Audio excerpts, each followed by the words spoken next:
Hello, everyone, and welcome to another episode of IBD Heal, a podcast brought to you by High Carb Health.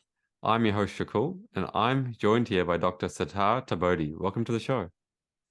Hi, thank you for having me. I'm very excited to have Setare here on the show today because she straddles a really interesting kind of differentiation between being someone who's been involved in the medical community for a very long time, but then healed her own condition outside of that field. So it's going to be a very interesting conversation to kind of understand both sides of this, kind of the two sides of the coin, and in terms of how you see the medical field working, and then how you actually use that information that you learned through your studies, but then also the information you learned through healing to help your clients. So it'd be very interesting to share that. But just a quick introduction to Setare. Dr. Setare Taabodi is a board-certified family nurse practitioner and natural medicine health consultant. She suffered from POTS, digestive issues, and multiple autoimmune conditions throughout her 20s. She was able to heal herself naturally with nutrition and herbal medicine. She now helps people all around the world reclaim their health and reverse their chronic health conditions. So I'm very excited to have you join us today. And how about we start off with your story about how this all started for you and what you went through? Yeah, how much time do you have? No, I'm just kidding. It's a bit of a long story, but I was previously healthy my entire life. But when I was 22 years old, I got food poisoning and I just never recovered from it. Ever since I got food poisoning, I just never felt the same. I developed new chronic digestive issues, chronic fatigue, neurological symptoms, dizziness, weakness. And at the time I was 22 years old, I looked very healthy. I was living a very active lifestyle. And when I would go to the doctor and tell them about my symptoms, they just told me, you know what, like you're not sleeping enough. This is just stress. You need to drink more water, completely discrediting me. And it was really frustrating because I was working in the healthcare field at the time. Like I clearly knew how the body worked and how my body worked, but no one really believed me. And, every few months I'd, go back with worsening symptoms and it was, all my lab work would come back normal. And I thought I was going absolutely crazy because in my training, I was taught that, if your lab work is normal, you're a healthy person. And it just like blew my mind that like I felt so ill, but all my diagnostics were coming back normal. And I was usually sent home on my way. And eventually it got to the point where I couldn't work anymore. I was completely bedbound and I had to live with my parents and they had to take full-time care of me. And that's when they really started to take my concerns seriously. So they did a full diagnostic workup. We did MRIs to rule out multiple sclerosis. We did endoscopies, colonoscopies, stool tests. I went to every specialist imaginable, but very minimal lab work came back abnormal. It showed that I had like systemic inflammation. I had inflammatory markers that were elevated. I had some malabsorption, but that was it. And I Mm, truly thought that I was going crazy. None of my lab work painted a picture of as to how I was presenting. And a family mm, friend recommended that I go see a homeopathic doctor. And at the time, I was very resistant to natural and alternative medicine because in my training, I was taught Western medicine. So I just thought that was, that was it. But I was so desperate to get well. I went to a homeopathic doctor and they did pretty extensive functional medicine lab testing on me. And they kind of exposed me to the world of like herbal medicine, supplements, probiotics, things like that. So after seeing this doctor, I implemented some dietary changes and added some supplements and probiotics. And I got a little bit better, but not 100%. And this doctor ended up putting me on multiple rounds of antibiotics and I was put on steroids and it helped my symptoms a little bit, but I still didn't feel great. But it got me to the point where I could like function again. And I mm, felt like I was functioning maybe at like 70%. And during that time, I was following everything perfectly, but I still didn't feel great. So then I kind of started doing my own research, try to figure out how to heal myself. And I tried everything. I tried, acupuncture, traditional Chinese medicine, functional medicine. I tried every diet imaginable. I tried keto, vegan, paleo, everything. And I stuck with them for like, 6 months to a year. I really gave them a shot, but I really didn't get great results. And at this time, I was still medication dependent. I was on thyroid medications and things like that. And eventually it got to the point where I just, I was following every diet that I was on to a T and I wasn't getting results.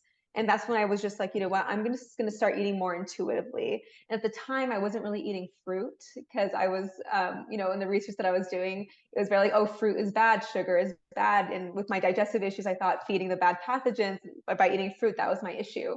But clearly, I was fruit free for several years. I ate very minimal fruit, and I loved fruit growing up. So I Mm, didn't eat fruit for a very long time. And finally, I was just like, you know what, I just have to figure this out on my own and eat more intuitively. And I started bringing in more fruit, and I started to feel a lot better. mm, But then in November of 2018, my body broke out into hives, and I was having a major flare in my symptoms, and it really came out of nowhere. I couldn't figure out where it had come from. I wasn't eating any bad foods, and I was desperately searching the internet for natural remedies for hives.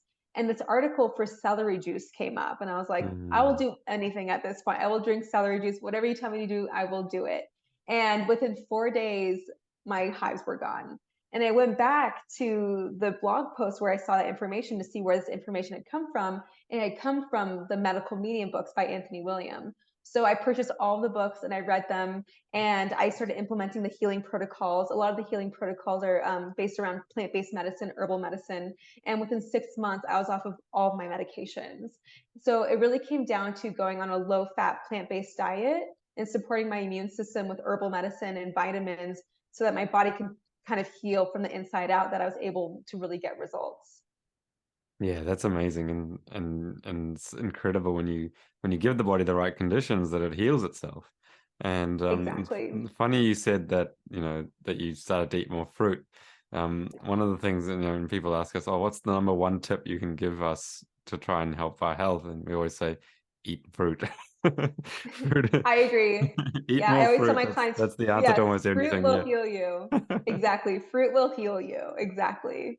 So let's go down a little bit deeper into some of those conditions. So you talked about POTS and some of the other autoimmune conditions. What are they, and what kind of symptoms do they provide? Like, what is the experience that they give you? So just so people who are following will understand. Yeah, so POTS is a vastly underdiagnosed condition. POTS stands for postural orthostatic tachycardia syndrome, and it's a dysfunction of the autonomic nervous system. And the autonomic nervous system is responsible for heart rate and blood pressure control, digestion, breathing. And when that part of the nervous system becomes inflamed, you just start to develop a lot of mystery symptoms. So you start to develop low blood pressure, tachycardia, meaning your heart rate's really high, you get palpitations, you get really debilitating fatigue, your heart rate will go up for no reason. You pass out. You feel very lightheaded all the time. So it's a very debilitating condition, and unfortunately, it affects mostly women. And a lot of women in the world of healthcare are often discounted for their health symptoms, and they're often told like this is just anxiety, or you just need to drink Mm, more water. When in reality, it's a physical issue, and it's vastly underdiagnosed. So that was a condition I struggled with for a very long time. It took me I actually had to I had to like push for a diagnosis. I had to do my own research and present it as like, I need this test to confirm this, because no one really knows about it. Even in my training, I never learned about this, but it's actually very mm, common. mm, Um, and unfortunately, it's become a lot more common after the pandemic with long COVID. A lot of people are developing this symptom after that. I mhm, also had SIBO, small intestinal bacterial overgrowth, which is a chronic digestive issue. I had Hashimoto's thyroiditis, which is an autoimmune thyroid condition. So had a lot of hormone imbalances. I had mhm. eczema. I had chronic fatigue. I had various neurological symptoms. So yeah, I was very sick. And how did it make you feel being from the medical system that when you presented all these conditions and symptoms and your blood test, because it's not an uncommon thing that I've heard where you've got all these symptoms and blood tests are coming back and not showing the same, like there's a discrepancy between what you're presenting and the blood test coming back. Oh no, there's nothing really wrong with you. There's a very common thing we hear all the time. The doctor says, I can't really find much wrong with you, but you're obviously suffering. How did that make you feel? And how did that kind of, what did you do from there in terms of um, next steps? That's a great question. Well, because of my training, I honestly thought that I was going crazy. I was really questioning my sanity because Mm, in the conventional medicine world, we're very like numbers based. Like, it's mm, like there's something abnormal on your x-ray. we treat it with antibiotics.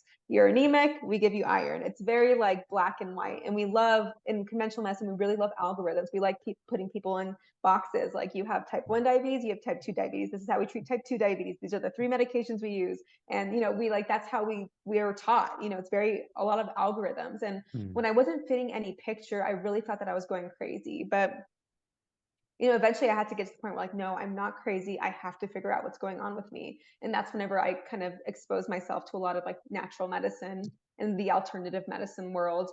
But yeah, it is really frustrating. And, I've worked with over 200 clients this last year, and some of my sickest clients have the best lab work I've ever seen. I have clients who are like housebound, who can't do anything, who can't take care of themselves, and their lab work is pristine.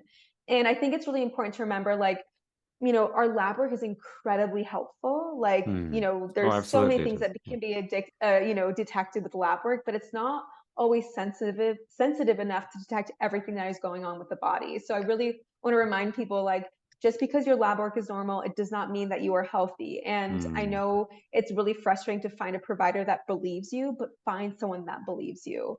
Because there's so many things, like, with conventional lab work, like, yeah, we can test for thyroid and blood balances, but we don't always know, there's so many variations among people that a normal lab value on some person might be completely different in a different person. Or, we can detect anemias, we can detect infections. But there's sometimes, like, I was an intensive care unit nurse, and I would take care of people who were in septic shock, and their white blood cell counts, an indicator of infection, was completely normal. So I think it's important to remember, like, you really have to correlate the clinical findings, the symptoms of the patient, with the lab work. It's not just one or the other. If your lab work is normal and you're having symptoms, we need to dig deeper. There's obviously something going on. There's always a root cause to our symptoms. And I think a lot of people just believe that, especially if we've been healthy our entire lives, we just kind of think doctors know a lot, and doctors are very smart, and doctors are very smart. But, in the conventional world, we're given a very limited toolbox, right? Granted, we have a lot of tools, but, when it comes to chronic health conditions, it's very limited. Oh, absolutely. I mean, doctors are some of the smartest people to go through that training and to learn all the information that they're learning. Yes. It's the only thing is with chronic conditions, it's just like, you've got a map and X marks the spot, but X has been put in the wrong place. Right. And Yes, so you're digging for it, and you can't find it because you're just looking in the wrong place, because for chronic illness, the solution is not the medication. So that's where I find is that it's not a matter of not being smart. It's a matter of being taught things that aren't necessarily correct, or or just dealing with symptom relief, which is what I guess the medical facilities or the faculties are taught. That's exactly what I was taught. Yeah. Exactly. Like, if someone came to me with thyroid conditions, if I was using my conventional brain, I would treat it with thyroid medication. I would prescribe you levothyroxine, and I would dose it accordingly to a formula that I learned in school, But I think it's really important to remember, like, yeah, in conventional medicine, we blame every every unknown condition that we don't know the root cause of. We blame it on autoimmunity. We say, oh, your body's attacking itself, and autoimmunity is a theory that has never been proven by science. So, someone comes with IBD, like, oh, you have Crohn's disease, it's your body attacking itself. It's like, no, there's always a reason your body's responding to something. And it's really important to get down to the root cause. But that's just something conventional providers, we're just not taught those things, right?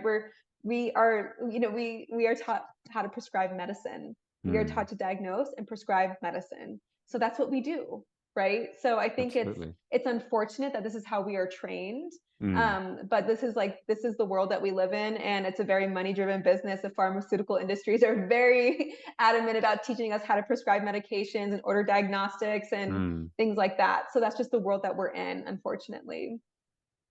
Yeah, and that's a really interesting point that you made there about, that it is only about symptom relief, and we're only taught that. I'm really interested in learning more about, or hearing more about, your Hashimoto's and how you overcame that, and some of the symptoms you experienced, and what the healing was like.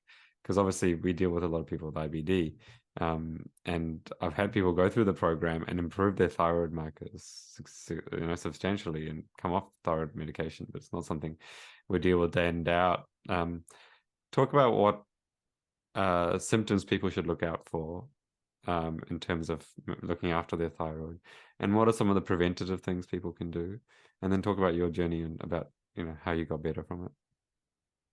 That's a great question. So, when I was diagnosed with Hashimoto's, I was like completely shocked because I was taught that people with hypothyroid, low functioning thyroids, they're usually overweight.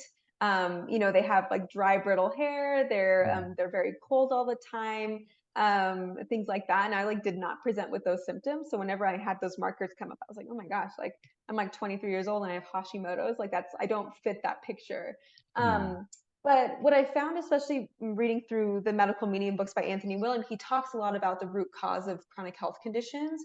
And he talks a lot about how viral conditions are actually the root cause of a lot of autoimmune conditions, which really makes sense because when we're detecting autoimmune conditions in the conventional world, we always see antibodies show up. Our body produces antibodies to a foreigner, an Mm. antigen, a virus, a bacteria, a parasite. So, and there's are so many links between Hashimoto's and the Epstein-Barr virus, the same virus that causes mononucleosis or glandular fever. And specifically, the Epstein-Barr virus attacks the thyroid gland. And the way that we are able to reverse those symptoms is by ramping up the immune system. And we can do this through nutrition and herbal medicine. And all fruits and vegetables have antiviral, antibacterial properties. So when you're eating predominantly foods that have those properties, you are able to suppress that infection and eventually your symptoms will improve. So that's essentially how I was able to do it. And within 6 months, I was completely off of my thyroid medication. That's incredible. And yeah, absolutely. Fruits are healing. And the other thing that happens a lot when you shift to, and I'm sure Anthony William talks about this as well, and so does the person that we trained with, Dr. David Klein. Have you read any of the work by Dr. David Klein? I haven't. You No, I'm should going to look write into that it. It's down very though. interesting. And he talks about the fact that you also need to detoxify certain things out of your body for it to heal, because the toxins are the things, one of the things that we learned about is that there's certain things in our lifestyle, and in today's world we're kind of bombarded with it, right? Wrong diet, not enough sleep, environmental pollution, not enough exercise, mental stress, all of these things kind of get in the way, and we're bombarded with a toxic environment that kind of manifests internally, and then wherever these toxins end up circulating inside our body, that's where we kind of experience certain symptoms. And Mm, so that's why one person, two people can eat almost the same thing, like me and my brother, but he can get IBD and I can't. I didn't, in that way. So, yeah. and so we get to the root cause of getting rid of these toxins and then getting rid of the environment that allows for these pathogens to thrive inside our bodies.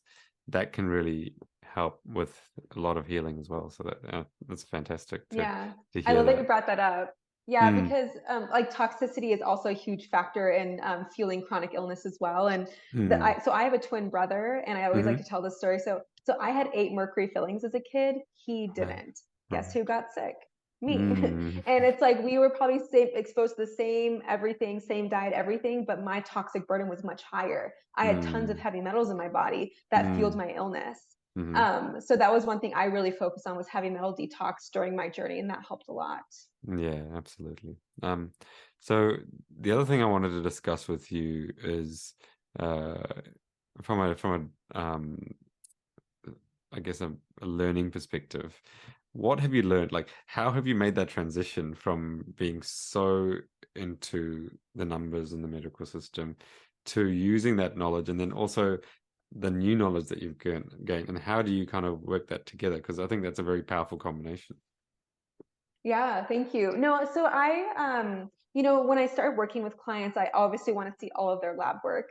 And I think, and especially if they have like long-standing like digestive issues and they've never seen a gastroenterologist, I do Mm, want them to get endoscopies because, if they're having bloody, bloody stool and like they haven't had a colonoscopy, like that could be cancer, right? And I'm not mhm, just going to sit here and be like, don't get a colonoscopy. That's a waste of your time, blah, blah, blah. Like get the colonoscopy. Like those things are really important, right? But if everything else has been ruled out, and that I really like seeing everything that they've had done. I like seeing trends in their lab work and things like that. But to be quite honest, the biggest thing that I look at when working with my clients is their symptoms. I want them, I have them fill out a very comprehensive intake form and I have them document every symptom they've ever experienced in the last 6 months. And that really is that it really starts the foundation of our healing protocol. Mm, So I think a lot of my interventions are based on their symptoms, but I also want to see everything else. So it's like, and with there's so much testing people do now, especially with the world of functional medicine. There's a lot of really intense, very fine detailed testing that mm, people get done. So those can be helpful in some cases. So I like to mm, review all of that. And if they need additional lab work, I'll have them order it. But I really do base a lot of our interventions based on their symptoms. I think the symptoms are really important for people to listen Yeah, to what's going on. And 80%. Yeah, 80% of what I do is based on their symptoms, and the lab work just kind of helps me figure, answer any like differential things. But really, the symptoms are the most important. observing trends in lab work, I find very interesting. So like not Mhm. just one blood test, because that's just a snapshot of that moment in time, but kind of observing how things change as you make changes to their lifestyle, and kind of watching and seeing how the trends are changing the patterns. There's a lot of patterns and symptoms too, if you watch and Totally. observe how the body heals. So that's really fascinating. Um, okay. In terms of when we go through healing, what we call a healing crisis. I don't know whether you've Mm. you've gone through that, but most of your clients experience that. Can you talk to the audience, because a lot of people don't, maybe aren't fully aware of the fact that they have to go through, when they go through healing, there's some uncomfortable moments as they go through that process. Can you talk about what you experienced as you went through the healing, what kind of symptoms or detox symptoms and healing symptoms you went through? Yeah. So I think obviously the detox symptoms are going to vary per person. Everyone has a Absolutely. different toxic burden, and it depends on how fast you cleanse as well. I'm a very huge proponent of gentle cleansing because a lot of my Yeah, clients so are we. are very sick and they Yeah. have a lot of neurological symptoms. So if we cleanse too quickly, it can cause major flares in their symptoms. Mm-hmm. But personally, I went very slow. Mm-hmm. And I started just incorporating. I did everything in a very systematic way. I started with this, and then once I tolerated that, I added this supplement. Once I tolerated that, I added this juice, and I Mm-hmm. did things very incrementally and systematically. But a lot of times, I think in my journey, I experienced a lot of night sweats, vivid dreams, Mm-hmm. nightmares, diarrhea, Mm-hmm. acne, some rashes. I lots of brain fog, Mm-hmm. fatigue. Um, but then, after about a week or so, those would get better. But it wasn't like this very linear process. Like I'd be like good for a few months, and then all of a sudden I'd dig back some deeper toxins, and those would start coming out too. So yeah, healing is really messy. I always tell my clients like it's not linear. It's going to be really, really messy. But I think we just have to be really intentional with what we're doing, and also be very sensitive and listen to the body. So if it's too much, you have to scale back. And I think there's a Mm. lot of people who once they know this information, they're like, oh my gosh, I want to get the toxins out ASAP. I don't care how miserable I am. Like that's one way to approach it, but I really don't recommend that approach. I really do think it's really important to be very gentle and loving to your body and honor it. And if your body's telling you like, hey, this is too much, I think you should back off. Especially with some of these conditions that you're dealing with and we're dealing with, Hmm. they are so severe that, and the toxic load is so high that if you try and go full speed, it's like I kind of talk to my clients like it's like you've just bought a very expensive and very fast sports car, right? And you're Mm. learning how to drive it. Now, the first time you take it onto the road and you're going around a corner, do you put your foot right to the floor? Like, do you go full speed ahead? You obviously don't. You're trying to find out where the limits are, what the cornering ability is, all this kind of stuff. You got to do that with your body as well. You got to learn how fast it heals, and take it slow. That you got to go through a bit of a transition period and things like that. So I'm really glad that you kind of talk about that as well in terms of healing, because a Yeah. lot of people are like, no, you just have to go full speed ahead. You got to go full detox mode. Got to go juice cleanse. Some of these things can be really dangerous if you're not getting coaching or support and medical monitoring as well. So, um, in terms of let's talk about some tips that you might give people who are starting their healing journey, in terms of, you know, maybe you can look through some of the mistakes you made as you went through the process, and what you may not, say that, hey, don't do that. But what if you're just starting your healing journey? What are the first kind of steps that you should take in terms of um, Mm. things to put in place? That's a great question. I really think it's important to remember that like your healing is going to come from food. The supplements just help.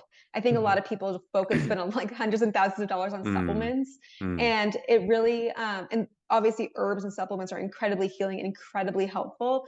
But 80 to 90% of your healing is going to come from food. So I think mm. important like put if you can't afford the supplements, don't worry about the supplements. No, we don't The really foundation of recommend your any healing supplements at all. Yeah. yeah.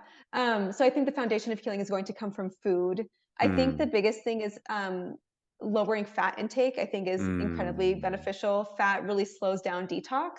And by limiting our fat intake, it allows our liver, the filter of the body, to cleanse more. It allows it to purge out toxins a lot more efficiently. I think mm. that's a really great, really important thing. I think focus This on I'll stop you there for a fruits. second. Just focus on fruits, but the fat intake is something Mhm. that I don't hear a lot of people talk about a lot, and I think it's very, very important. We're huge proponents of a low-fat diet, especially when it comes to healing. You need to be even more vigilant about how much fat you intake, and so kind of explain the whys from your own experience as well that we need to keep the fat low, apart from the liver Yeah. detox. So our livers clean themselves at night. This is why a lot of people have a bowel movement first thing in the morning. Yeah. And basically, our liver is the filter of the body. It starts metabolizing, concentrating toxins. It creates it and puts it into bile. Our gallbladder dumps bile into the intestine, and then we poop it out. And if there is any residual toxins left in the intestinal tract from that bile, it's really important to flush it out. And basically, if your liver is cleaning up all night and the first thing you have in the morning is a bacon, egg, and cheese sandwich, your liver is going to be like, what are you doing to me? I just cleaned up the entire house. I cleaned up your entire body. And now you're making me work really hard because the liver has to create bile to digest fats. And the liver is already overburdened with so many functions that in Mm, order to cleanse out, it's really important to limit fat intake. And I always tell my clients, like, have you ever like washed like a greasy pot with a sponge and you have to keep rinsing the sponge out because it's so fatty? When we're sick, our liver is like that greasy sponge. And by mm, limiting grease and fats and oils, our sponge, the filter of the body, will be able to function way more efficiently. So by limiting fat intake until later in the day will be really, really beneficial because the longer you go without fats, the more time your liver has to cleanse. So I always really recommend my clients have a completely fat-free breakfast. And I really love celery juice. If you haven't tried celery juice, I'm sure you have at some point, but it's incredible at purging toxins. It's a mm, natural antiviral, antibacterial, starves pathogens. It's really great for mm, adrenal health. It's so, so good for you. So I always recommend clients start with a glass of lemon water first thing in the morning, add honey for glucose because our cells run on glucose. mhm. Have celery juice after that, and then a fruit-based breakfast. And that could be in the form of a smoothie or just fruit in a bowl. And I really recommend having smoothies with no fats. So like no plant milks, no nuts, nothing, just fruit and water. So bananas, Perfect. frozen fruit, water, coconut water, whatever you want. So that's like a Good. huge cleansing morning. And Hmm. then as if you can tolerate that, try and be fat free until 2 p.m. If you're tolerating that, try and be fat free until 6 p.m. And that Mm. will really move the needle in your health. But I do really recommend going slow because if you're transitioning from a standard American diet or standard Australian diet, I guess you'd call Hmm. it, we eat a lot of fats. Hmm. So I think limiting fat intake is huge. And I think when you're transitioning from a very calorie dense diet to a nutrient dense diet, you can feel Mm. really hungry. Hmm. So I think ramping up on potatoes, sweet potatoes, squash, things like that is really helpful. Totally. Steaming them obviously is the best way to retain nutrients and keep it fat free. But Hmm. again, you don't have to do everything all at once. Just, be very intentional with how you're doing things. And I think the other thing is to like ramp up your fluid intake. I think we are Hmm. all chronically so dehydrated and you can't detox when you're dehydrated. Hmm. And I really keep track of, I'm sure you guys do too, with my clients' bowel movements. Like one of the first questions I ask them when I get on the call with them is, how many times are you pooping in a day? It's like one of the most important things because that's your largest elimination pathway, right? So digestion is a huge thing. And Yeah. obviously if your digestion is off, it's going to be really hard to heal the rest of your body. Yeah. I have a bad joke. When people ask me what I do for work, I tell them I talk shit all day. Yep, that's pretty accurate. That's a great Um, description. yeah, no, understanding people's bowel motions is super, super important, especially with IBD. Obviously, that's kind of the main thing that Mhm. we're dealing with. And the next thing you were talking about, you were just before I interrupted, you were just going into fruits, and how important they were. So let's move into that. Yeah, so I think there's a lot of fruit fear out in the world. I think that, especially with like the keto diet, which is very a low Mm, glycemic, low mm, carbohydrate diet. I think that really like spurred this movement and like people thinking fruit is bad.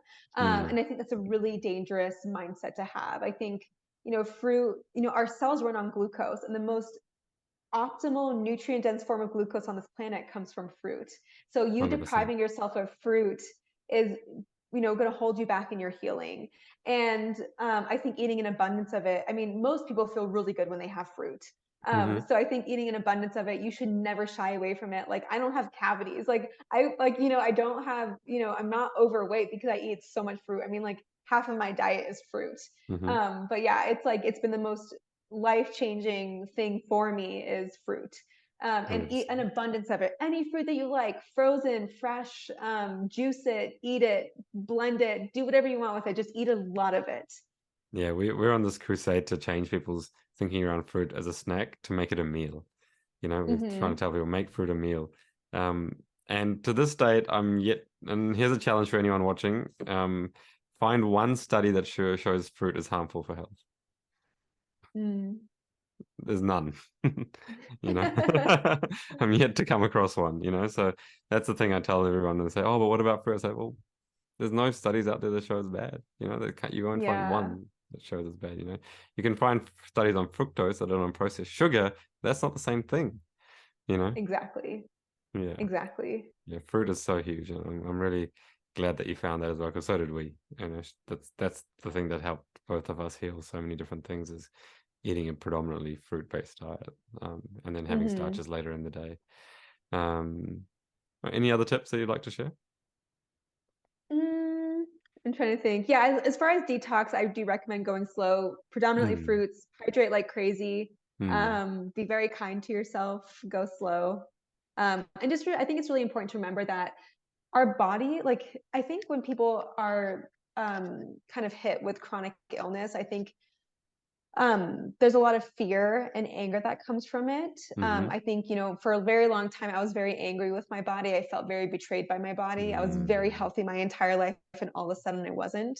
Mm-hmm. And I felt like my body had turned against me. And I think it's really Mm-hmm. important to remember that your body loves you. Your body is always working for you. Your body would never attack you and cause, these symptoms. Your body's constantly working for you. So if you are plagued with an illness right now, just remember that if you can provide your body with fuel and tools that it needs to help heal itself, it will heal. Once you provide that environment, all the tools and the nourishment and things like that, your body will heal. Your body wants to heal and it's always working for you. So I think it's, I think don't give up. Our body can heal from tremendous things. Like, I mean, Shamiz, like you guys, especially Shamiz, like his story is just so incredible Mm. with what he was going through. And I've seen pictures of him on your Instagram of him, like, in the hospital, in the ICU, he had a central line and he was just super, super sick. But like, Mm. look at this man now. I mean, he's thriving. So Absolutely, yeah, I yeah. think, our bodies are capable of healing from so many things, and just trust in that and have faith in that and ask for help if you need it. Yeah, absolutely. I think some really important points there. So I'll just kind of recap what you were talking about. So um in terms of going through the healing, start slow and take it easy and take it, don't rush anything. Don't try and speed it up because that can be dangerous at times, and I'm 100% on board with that. Um Hydrate really well. Uh Focus on fruit as the main kind of focus, especially early on in the day. And what about sleep?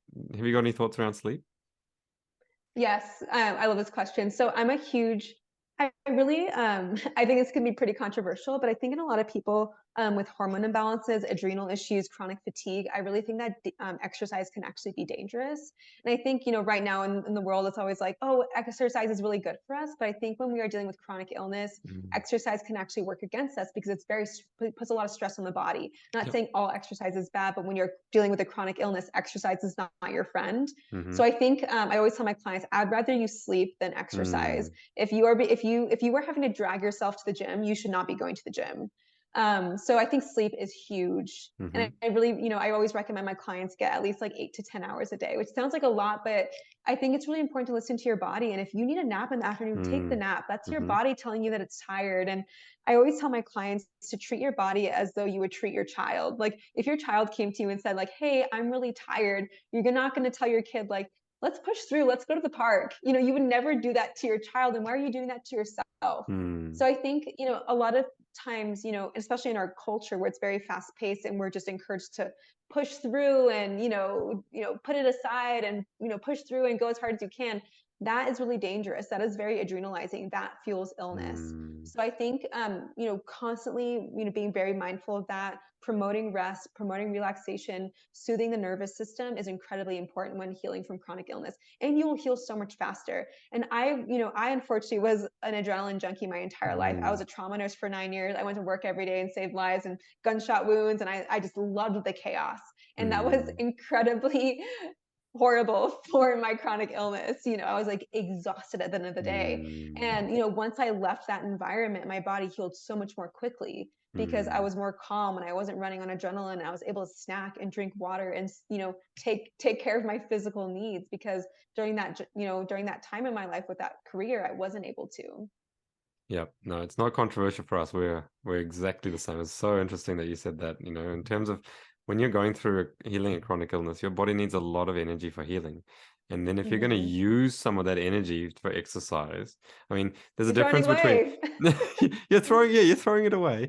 And Yeah. there's a difference between like doing some gentle yoga and going for a walk in nature and actually trying to go for a run, like you cannot do that when you're trying to heal. You just have to take rest. And I always tell people that if it's too hard to get outside, then you need to be asleep. If you can't even go for a walk, you need to take a nap, because your body's like Yes. telling you're just not able to do that. So that's really interesting that you've experienced that as well in your practice and with Yeah, your clients. And yeah, definitely. we're 8 to 10 hours closer to 10, especially when you're really tired and trying to heal something very full on. Yeah, definitely. Yeah, I think, and obviously, whenever you're well, like exercise is great for you. Like I Mm-hmm. exercise all the time now, and I Oh, love it, and it absolutely. feels Yeah. good, and I'm not exhausted afterwards. So I think it's that time will come, and I think a lot of people miss exercise. A lot of people miss Mm. movement, and Mm-hmm. I think movement is fine, but I don't think like cardio is a good thing for you. I think walking, gentle yoga. I really love rebounding, which is like jumping on a little Yes. trampoline. Yes, That one's yes. It's excellent for huge. cleansing the lymphatic system. Yes, absolutely. Yep. Yep. So And your yeah, lymphatic those are system, really, really I mean, we great. could talk about the lymphatic system as well, but I don't think we have time. But just as a short one, the lymphatic system doesn't have a pump, so you've got to move it. And so the rebounding really pushes all the toxins that are in the lymphatic system into those lymph nodes and allows your body to get rid of them.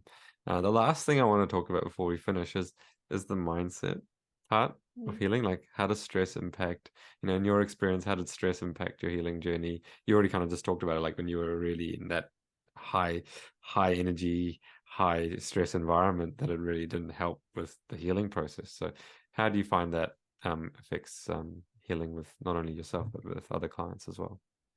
That's a good question. So I always tell my clients that adrenaline is the most corrosive substance to the human body. Like I would Mm. rather my clients eat a pizza than put themselves in a stressful situation because I think a lot of us who suffer from chronic illness, a lot of my Mm. stresses or a lot of my flares and symptoms came from stress. Mm-hmm. And I think stress is, especially adrenaline, is incredibly corrosive to the body. So I think it's really important to like honor your body, listen to your body, ask for help if you need it, limit distractions, limit responsibilities if you can. And I know it's really hard. Like if you have a job or if you have kids, it's like Mm. incredibly difficult to balance all that. But I think, delegate tasks if you can, limit responsibilities if you can, ask for help Mm. if you can. Mm. And I work with a lot of clients who take time off of work, and I'm like, you know what? I always tell them like, when you take time off of work, that's going to accelerate your healing Absolutely. like crazy. So I think limiting stress is huge. And Mm. when you said something about mindset, I think it's really important to remember, like I said earlier, like your body wants to heal and it's capable of healing, and just believe in that and talk Mm. about it all the time. And I always tell my clients like the language we use is very important. It's not if you get better, it's when you get better. And it's really Yes. important to envision yourself healed when I get better, I want to go to Hawaii. When I get better, I want to go to New Zealand. When I get better, I want to go to the park with my kids. When I get better, I want to, go to the movies and go out for dinner. Those are all things that's really important to envision So and important. imagine. Like, Yep. I have a big trip coming up in a few weeks. My husband and I were going to go hike Patagonia for 5 days, and I like get teared up every time I think It's about so it, because if you exciting. asked me 10 years ago, like, Yeah. I could never have like do an 8-hour hike 5 days in a row. That's something I would never have thought I'd be capable of doing ever since I got sick. But it's like Mm. now I can, and then like I just like I get goosebumps when I think about it. But I think it's really important to remember, like, like my body went from being bedbound, unable to take care of myself, to like where I am now, where I'm very healthy. And it took a long time, but it Mm. happened. And I think it's really important to, another like mindset thing to think about is, when you're working really hard right now in your health, like especially in healing with natural medicine and food, Mm. it's really important to look at it as an investment in your health.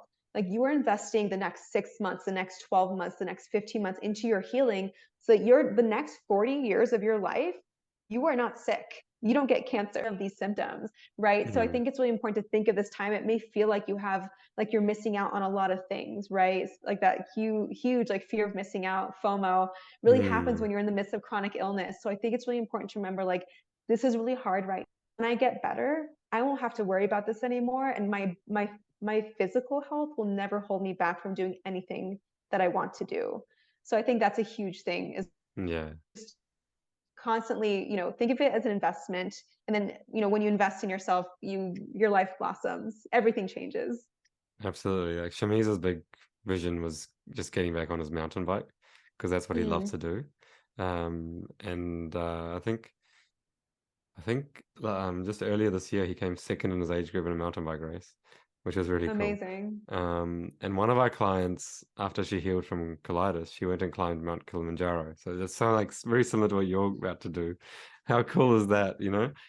So yeah, you can do and you can do extraordinary things once you heal. But when you're healing, you're absolutely right. You need to make sure that you take care of making sure that you fully heal the body so that when you want it to perform, it can, and it's not going to get held back um, by your illness. Um, all right. Thank you so much for joining me. I think that was so awesome. It's so cool to see that when you're like you're working with such similar situations and you see the same parallels that we do. It blows my mind when I hear things from other practitioners that are they're talking the same language, and it is fascinating that different condition but the same process in a way that kind of deals with it. It's just it is fascinating. But I really appreciate you taking the time to join us and share that knowledge with our audience. I think I say this every time I get one of these experts who are really deep in the trenches. That's what I feel is really, because you can talk as much of the talk as you want, but unless you've been in there and you've done that and you've walked that walk and you've healed yourself, you don't really know exactly what it takes. And yeah, it's just so cool to hear that from you. So um, for everyone who's watching, I hope you enjoyed that. I think it was fascinating to see some of the insights that Setare has shared with us here today. Thank you for joining us. And if you're listening to this on the podcast, please share this as much as you can so that more people can hear this message of hope and encouragement that you can heal your body, and the body does do all that healing work on its own. If you're watching on YouTube, please share as well, and subscribe to this channel for more videos like this. If you hit that little bell notification icon, you'll get updates on all our recent uploads. And if you haven't given the video a like, please do so, because it helps us reach more people. If you have any questions about what you've heard today, please note them in the comment section below, and we'll get back to them as best as we can. And apart from that, Dr. Setare, I would like to thank you very much for joining us here today. Thank you so much for having me. It was great talking with you. And for everyone listening and watching, make sure you eat plants and lots of them. Take care.